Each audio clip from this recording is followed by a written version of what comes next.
Hello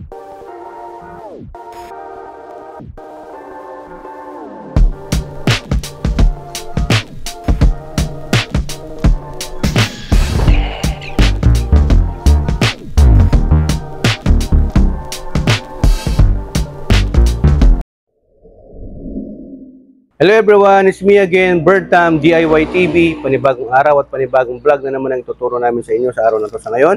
Kaya huwag kayong maglilipat ng channel dahil maiksing vlog lang po ito. Okay? So bago natin ituloy ang video, please huwag niyo munang kalimutan na hit yung subscribe button, like at share mo itong video na to para makapagbigay at makatulong sa iba. At syempre, pakihit na rin yung notification bell para update ka sa mga next videos at other videos natin. Mga DIY natin sa mga motor natin na Yamaha. Next natin, yan. At syempre sa mga Pajero natin, kung paano rin pumagayos ng Pajero. At fix muna natin yung shop natin. Yan. So, yaman lang din na konti yung customer natin. Kaya gawa tayo ng vlog ngayon para makatulong at makapagbigay tayo ng idea sa ibang DIY master natin dyan. At syempre, bago natin makalimutan, baka magalit, yung videographer natin, Analos Vlog, pakisubscribe nyo na rin siya mga ka-DIY. At check nyo rin yung Facebook page natin, Birdtam HPT TV also. Mag-follow na rin kayo doon. At syempre, like mo rin yung mga videos doon. At meron pang isa na group page natin para lang sa mga Toyota owners. Toyota Corolla Altis 9 and 9.5 generation. Shoutout sa inyo mga boss. Check nyo rin yun. Toyota Corolla DIY Forum Kalikot, Pangasinan. Ng haba. Palitan natin, paiksain natin yun. Okay? So maraming salamat sa patuloy ng titiwala at sumusuporta. Huwag na natin patagalin. So nandito tayo sa 2001 Corolla Altis 1.8G. May gagawin tayong troubleshooting sa araw na to. At syempre, meron tayong open na parcel. Ayan, we have a parcel from Lazada. Okay. Tagal-tagal ko rin inantay ito, 2 weeks. Oh, nakalagay pa si Darren. Shoutout natin si Darren. Okay. So, meron tayong, ayan. Baka alam nyo na to. Meron na kayo idea. Okay. So, open natin mga ka-DIY. Kulay blue yung napili natin. Ayan. So, we have here ayan, power circuit probe tester. Basahin ko na para hindi tayo magkamali. Hindi po ba? Power circuit probe tester. Ayan ho ang laman yan. At ito ho ang pwede niyang ma-check. Ayan, para makita ho nyo. Ayan, pwede niya hong ma-check ang voltage, polarity, kung positive o negative, continuity, tapos yung temperature niya. Okay? So, 4 ho ang pwede nyo hong magamit dito. Volt, pwede nyo ma-check ang volt, temperature, polarity, at syempre kung yun, okay.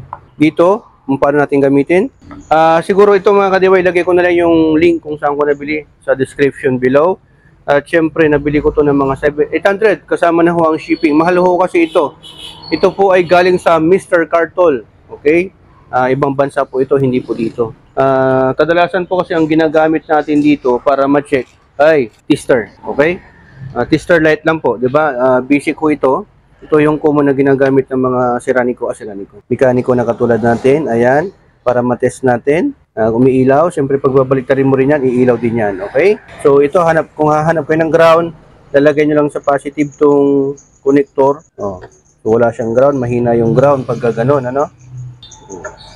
Dito natin machi-check. Machi-check din niya naman kung positive or negative. Okay? Lagay mo lang simple as ilalagay lang natin yung negative connector sa ito naman, boss naman, kahit black ito, pwede nyo ilagay sa positive para yan yung ka-DIY, oh. Meron pa siyang sapin.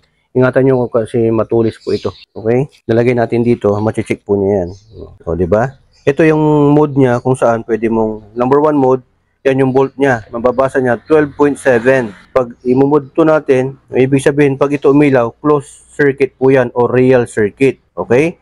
Ililipat natin ulit sa number 3, wala ho siya, hindi po niya na-detect. Number 4, yan yung temperature niya, okay? 35.7 yung temperature niya. So, pagbabalik rin din natin yan, pwede rin ho natin mabasa yung iba dyan. So, yan, syempre, 35 din yung temperature. Number 1 mode, 12.7, parehas lang kanina. Number 2 mode, closed circuit po siya or real circuit. Number 3, nabasa po niya yung positive na polarity, okay? So, yan po ang trabaho na ginagawa ho nito mga ka-DIY. Napaka-importante ho nito, lalong-lalo na pag gagamit kayo dito sa mga connectors, dito sa mga sensors, ganyan. Titingnan natin yung mga volt value dito sa ignition coil at dito sa injector.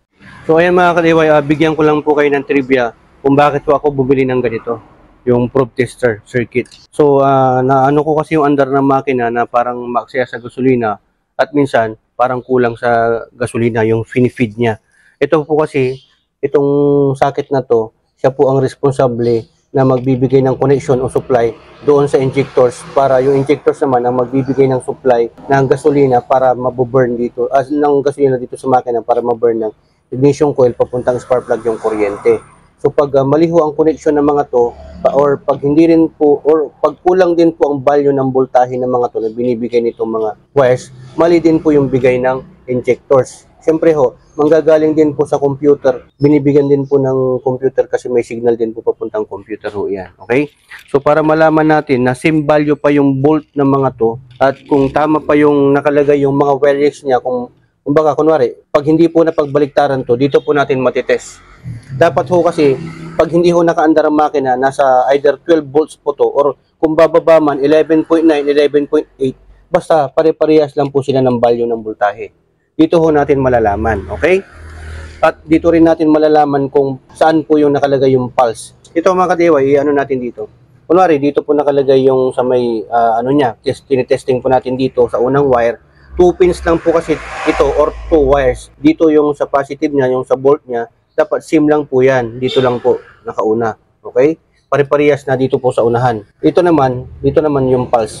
Para ma-check natin yung sinasabi ko, ilagay po natin itong connector sa ground, dito sa terminal mismo ng ground. Okay? Testing muna natin kung gumagana. Ayun, gumagana siya. So, ilagay natin sa number 1 mode para ma-check natin yung volt.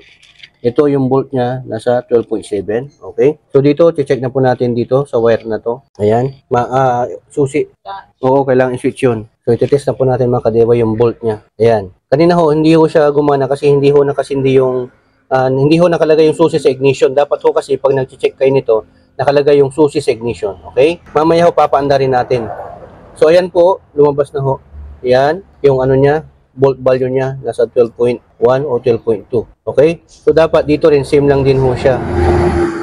O, mali ito. Dito, na 12.1, 12.2. Okay? Sa pang-apat. Okay. So, same value sila. Ito naman, check din naman natin yung ilagay natin sa mode 2. Ayan. So, ito, normally close po yung circuit or real circuit. Ayan po ang ibig sabihin. So, pag nakailaw po itong indicators, ibig sabihin po niyan, normally close or closed circuit po yan. Okay? So, dito naman, pag i-check natin to, ayan, same lang din po siya. Ito po yung pulse niya, pero hindi natin mapapagana yung pulse niya pag hindi ho nakaandar yung makina. Tapos, itong volt po mga ka-DIY, pag charging po, pag nakasindi po yung makina, dapat nasa ano po siya, dapat nasa 14 volts po siya mga ka-DIY. So, pag hindi pa nakaandar ang makina, ganyan lang po yung voltahe niyan. Okay? Pag bumaba pa dyan, mali na ho yan. Pwede na, i-check nyo po yung, ano nyo, yung connection ng mga wires nyo. Baka kulang sa ground or meron pong lost connection. Okay? So, ilipat din natin. Number 2. So, nasabi ko na yan. Close circuit po yan. Lagay natin sa mode 3. So, dito nyo rin malalaman na positive po yung pull. Okay? Tapos, dito sa pang-apat na mode, nakalagay po ang temperature ho niya. Nasa 43. Kasi na-warm up na po natin yung makina. So, pag ganyan, yung temperature niya, mag-check din po tayo ng temperature dito sa kabila niya. Dapat same lang po yan. O, same, diba? Same value. Dapat lahat po yan, same value mga ka-DIY. Yan. Pang-apat. Yan, same value lang din po sila. So, dapat ganyan ho, pantay-pantay ho dapat yan.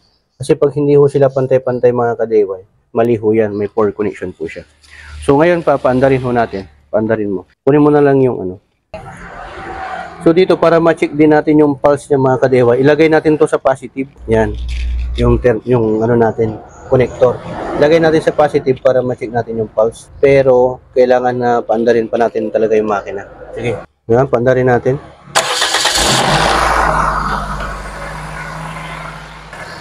So ayan mga ka-DIY, nakaandar na yung makina para ma-check na natin kung saan yung pulse niya.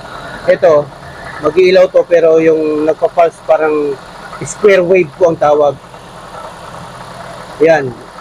Para ma-check nyo kung saan yung location yung pulse ng wire niya, yung connection. Dito nyo po matitest. Ibig sabihin, ito po yung pulse. Yung pulse po, either negative or positive naman po yan. So, ito naman, dito rin yung pulse. Yan, dito na natin ma-check na, dito kasi mali, hindi siya umiilaw. So, dapat kasi dito banda yung sa may pulse. Mali siya yung connection niya.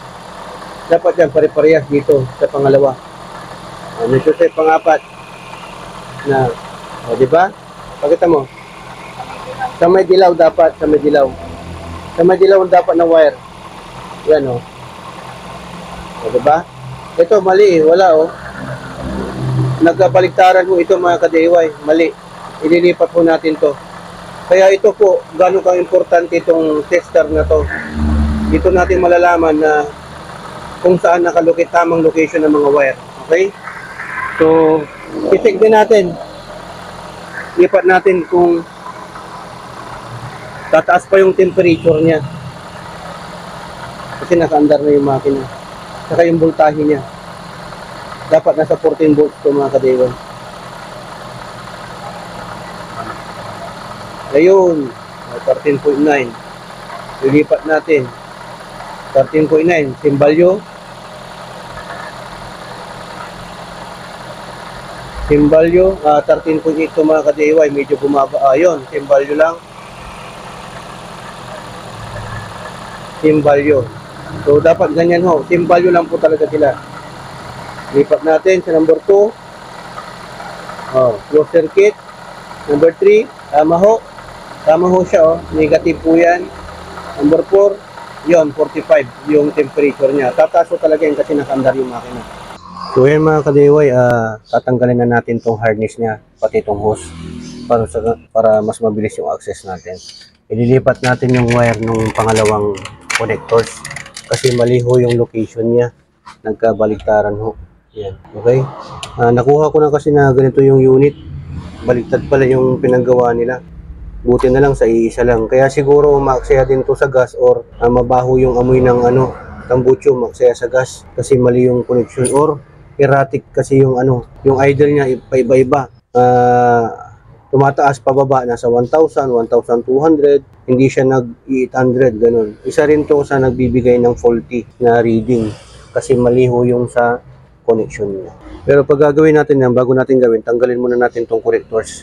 Kasi pag electrical parts yung ginagawa natin, tanggalin natin yan, yung negative terminal, para safe po tayo. So, yan lang yung gagawin, pagbabaliktaran lang po natin yung wire, ito. Tatanggalin lang natin yung tape, tapos pagbabaliktarin lang natin para tama na ho yung reading. Kasi dapat yung dilaw, ito po yung pulse. At itong black and white na wire, ito po yung positive. Ito nagmumula yung positive na yung volt. Ito yung volt niya na reading. Ito naman yung pulse. Mali lang ho yung pinaglagay nila. Dapat ho yan, tama ho yung nila. Connections ng apat na yan. Pati sa ignition coil, dapat tama rin ho yung bigay. Okay? So, standby muna. Kaya mga ka-DIY, para mapansin nyo ho, ito, baliktad ho talaga yung pinaglagay nila. So, itong stripe na wire na to, ito. Tama lang ho dito sa unahan. Ito namang isa, yung stripe, andito siya. Ito, dito sa dilaw nakalagay. Mali ho yan. Ito ho kasi dapat yung dilaw, itong dilaw na to, ito yung old niya, ito yung bago na wire sa socket. Ito yung dilaw, dapat dilaw din nakalagay. Ito naman, itong black and white na to na wire, dapat dito siya nakalagay sa bago na pointer. Mali ho, napagbaligtad ho. Ito lang naman na may problema. So yan ang babaguhin natin. Sige, baguhin mo na. So ngayon, natanggal na ho. Paglilipatan lang ho yung wire na yan. Lilipat na lang natin. So huwag po kayo mag-alala dahil nakatanggal naman po yung. Make sure na pag gumagawa kayo ng ganito, tanggalin nyo sa battery terminal, yung ground, para safe po kayo sa short circuit. Okay? Para iwas sunog. Yan. Mas maganda to pagka ihinang nyo, isolder nyo para hindi na ho siya matanggal. Pero yung paglalagay ho, pagtatapo kasi namin ng wire, talagang matibay ho yan kasi nakaway po yan na connection para hindi ho basta-basta matigtas. So yan mga ka-DIY, check na natin, binago na natin yung wire niya, pinagpalitan na ho natin. So dapat dito sa unahan na wire, dito natin malalaman yung value. Okay, ayan. Lagay natin sa mode 1. Yan, value ng volt niya, 12.1. So, dapat dito rin, ganyan din. 12.1. Okay, tapos i-check natin yung, close circuit. Close circuit din. Tapos, lagay natin sa mode 3. Positive din po yung pole niya. Dito, positive din po yung pole niya. So, okay lang sila, parehas na. Number 4, yung temperature niya, 41.6. Dito rin, lagay natin yung same temperature. 41 naman yung temperature nito. Ito, 46. 42. Okay na, medyo malapit lang naman agwat. No, parehas na, di ba? Yun. So, dito natin malalaman, dito naman sa kabila, yung pulse niya. Ito, sino natin yung pulse? Sa number 3, positive. So, both ho ito, yung pulse po nito mga ka-DIY ay positive. Dito rin po positive. So, parehas lang po sila. Ayan, so okay na po yung wire nila. Paandarin ho natin. Okay? So, check natin yung pulse kung tama na ho. Ayan, closed circuit, parehas na, tama na. So, para ma-check natin yung pulse, ilagay natin sa positive to. Okay? Dapat itong pangalawang wire, nandito yung pulse. Ayan. Okay, so dito lagay din natin. Ayun, so okay na ngayon. Dati kasi kanina, yung pulse nandito. Mali ho yun. Hindi nyo marireading yan. Kahit anong gawin mong mode, hindi yan naalis. Kasi ito lang yung supply ng pulse. Positive din ho yan. So tama na ho. Pangalawang wire, pulse. Okay na ho yan. Okay. So good na yan. Lalagyan na lang natin ng tape yan. Tapos ibabalik natin yung harness. Okay. Dito naman, ay patayin ko muna. Yung ano niya mga ka-DIY. Pag umaandar ang makina, dapat 14 volts. Dapat 14 volts. Lagyan natin sa mode 1, 14 volts. So yan, 13.9. Okay po yan. Dapat same value lang ho yan. So yun, 13.9. 13.9. 13.9. Okay, same value na yan. Okay na ho sila lahat. Ayun. O yun, okay na ho siya. Good na ho yan mga ka-DIY. Ang iti-check naman natin dito, maya-maya. Lagay mo muna. So tara mga ka-DIY, ito rin yung iti-testing natin. Ayun, tapos na rin natin na lagyan ng tape itong connector dito sa pangalawang socket ng injector. Naibalik na rin natin yung harness. So iti-test na natin. Dito po kasi sa mga ka-DIY, ignition coil, kadalasan tatlo or apat ho ang wires nito or pins. Dito ho, apat ho ang wires niya or pins kasi po, ano ho ito? 4 cylinder, apat po ang piston, 4 cylinder. Yung mga gaya ng Mirage, tapos Picanto, mga ganon, tatlo lang ho yun kasi tatlo lang piston. So ito po, yung apat na wire na to, ano po ito? Signal para sa computer box, ECM, ground or common ground, tapos yung sa positive, tapos yung pulse niya or yung continuity. So para ma-check po natin, dapat naka-switch po yung kusian doon sa loob. Kung sa may positive niya, ito po yung volt niya. Yung pag hindi ho nakaandar yung makina, 12 volts yan or 11.9, ganun. Pare-parehas lang po dapat yung value ng mga yan mga ka-DIY. O yan, pare-parehas lang din po.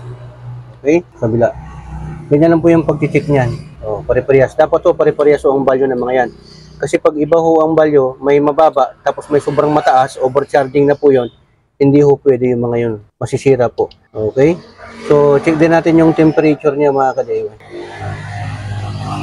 Ito, so ano siya, close circuit, yan, or real circuit, ganyan po yan. Tapos, positive po siya mga ka-DIY, yan no, makikita nyo naman positive. Tapos, yung temperature niya, 44, kasi gagagamit ko lang ng sasakyan, dapat pare-parehas po yan, yun. Hindi natin masyado makuha itong isa eh. Yan, ganyan lang ho, dito nyo rin mati-check, kung check din natin, mapapalabas natin yung pulse niya, lagay natin sa positive to. Pero pag sa pulse, ma-detect natin yun pagka naka-andar yung makina. Okay? Pandarin natin yung makina mga ka-DIY. Yan. Nasa pangalawa ho yung pulse niya mga ka-DIY. Nandito ho. Kanina. Nandito sa pangalawang wire. Yan. Yan po yung pulse niya. Pare-parehas ho yan. Okay? Tapos yung isa signal naman to para sa computer. So ganun lang po ang mag-check niyan mga ka-DIY. Okay, tapos ito rin, pwede mo rin ito magamit sa mga fuse para malaman mo kung may connection yung mga fuse, kung positive or negative, gano'n. Dito mo rin yan. Yan. Kung wala ko siyang ilipat mo lang po ito mga ka-DIY. Yan. Yan o. Yan. Temperature niya yan eh. Yan yung volt niya. Yan. Tapos may ilaw na rin to, may ilaw ho yan. Malalaman nyo kung positive o negative ho yung pinag-connection. Ilalagay natin sa mode. Yan. So, positive. So, yan, positive siya. Yan, makikita nyo, nasa positive siya. Okay? Apat ho ang tinitest nung na to. Probe wire niya. Anong pangalan to?